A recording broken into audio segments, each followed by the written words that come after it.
Matthew chapter 27. Jesus handed over to the Pontius Pilate. When morning came, all the chief priests and elders of the people plotted against Jesus to put him to death. And when they had bound him, they led him away and delivered him to Pontius Pilate, the governor. Judas hung himself. Then Judas, his betrayer, seeing that he had been condemned, was remorseful and brought back the 30 pieces of silver to the chief priests and elders, saying, I have sinned by betraying innocent blood. And they said, What is that to us? You see to it. Then he threw down the pieces of silver in the temple and departed and went and hung himself. But the chief priest took the silver pieces and said, It is not lawful to put them into the treasury because they are the price of blood. And they consulted together and bought with them the potter's field to bury strangers in. Therefore, that field has been called the field of blood to this day. There was fulfilled what was spoken by Jeremiah the prophet, saying, And they took the 30 pieces of silver, the value of him who was prized, whom they of the children of Israel prized, and gave them for the potter's field, as the Lord directed me. Jesus faces Pilate. Now Jesus stood before the governor, and the governor asked him, saying, Are you the king of the Jews? Jesus said to him, It is as you say. And while he was being accused by the chief priests and elders, he answered nothing. Then Pilate said to him,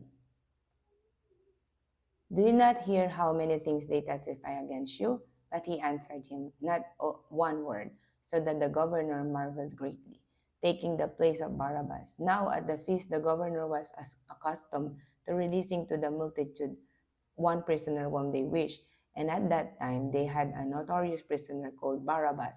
Therefore, when they had gathered together, Pilate said to them, Whom do you want me to release to you, Barabbas or Jesus who is called Christ? For he knew that they had handed him over because of envy. While he was sitting on the judgment seat, his wife sent to him, saying, Have nothing to do with that just man, for I have suffered many things today in a dream because of him. But the chief priests and elders persuaded the multitudes that they should ask for Barabbas and destroy Jesus. The governor answered and said to them, Which of the two do you want me to release to you? They said, Barabbas. Pilate said to them, What then shall I do with Jesus who is called Christ? They also they all said to him, Let him be crucified. Then the governor said, Why, what evil has he done? But they cried out all the more, saying, Let him be crucified.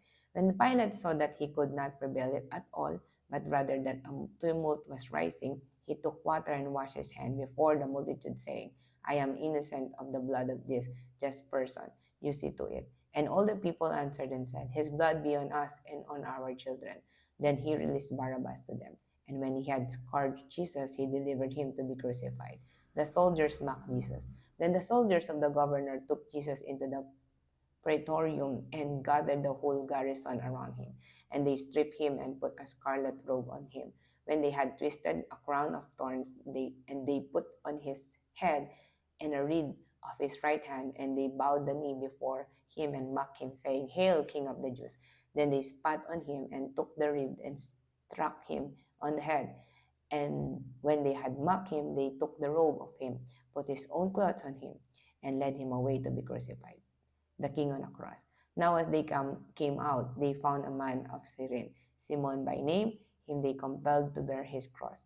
And when they had come to a place called Golgotha, that is to say, place of a skull, they gave him sour wine mingled with gall to drink. But when he had tasted it, he would not drink. Then they crucified him and divided his garments, casting lots, that it might be fulfilled which was spoken by the prophet. They divided my garments among them, and for my clothing they cast lots. Sitting down, they kept watch over him there, and they put up over his head the accusation written against him. This is Jesus, the King of the Jews. Then two robbers were crucified with him, one on the right and another on the left. And those who passed by blasphemed him, wagging their heads and saying, You who destroyed the temple and built it in 3 days, save yourself. If you are the Son of God, come down from the cross. Likewise, the chief priests, also mocking with the scribes and elders, said, He saved others, himself he cannot save. If he is the King of Israel, let him now come down from the cross, and we will believe him. And he trusted in God. Let him deliver him now if he will have him. For he said, I am the Son of God. Even the robbers who were crucified with him reviled him with the same thing. Jesus dies on the cross. On the cross. Now from the sixth hour until the ninth hour, there were darkness over the land, all the land. And about the ninth hour, Jesus cried out with a loud voice, saying, Eli, Eli, lama sabachthani. That is, my God, why have you forsaken me? Some of those who stood there, when they heard that, said, This man is calling for Elijah. Immediately, one of them ran and took a sponge, filled it with sour wine, and put it on a reed, and offered it to him to drink. The rest said, Let him alone. Let us see if Elijah will come to save him. And Jesus cried out again with a loud voice and yielded up his spirit. Then behold, the veil of the temple was torn in two from top to the bottom, and the earth quaked, and the rocks were split, and the graves were opened, and many bodies of the saints who had fallen asleep were raised. And coming out of the graves after his resurrection, they went into the holy city and appeared to many. So when the centurion and those with him who were guarding Jesus saw the earthquake and the things that had happened, they feared greatly, saying, Truly, this was the Son of God. And many women who followed Jesus from Galilee ministering to him were there looking on from afar. Among whom were Mary Magdalene, Mary the mother of James, and Joses, and the mother of Zebedee's sons. Jesus buried in Joseph's tomb. Now, when evening had come, there came a rich man from Arimathea named Joseph, who himself had also become a disciple of Jesus. This man went to Pilate and asked for the body of Jesus. Then Pilate commanded the body to be given to him. When Joseph had taken the body, he wrapped it in a clean linen cloth and laid in his new tomb, which he had hewn out of the rock, and he rolled a large stone against the door of the tomb and departed. And Mary Magdalene was there, and the other Mary sitting opposite the tomb. Pilate sets a guard. On the next day, which followed the day of preparation, the chief priests and Pharisees gathered together to Pilate, saying, Sir, we remember while he was still alive, how that deceiver said, After 3 days I will rise. Therefore command that the tomb be made secure until the third day.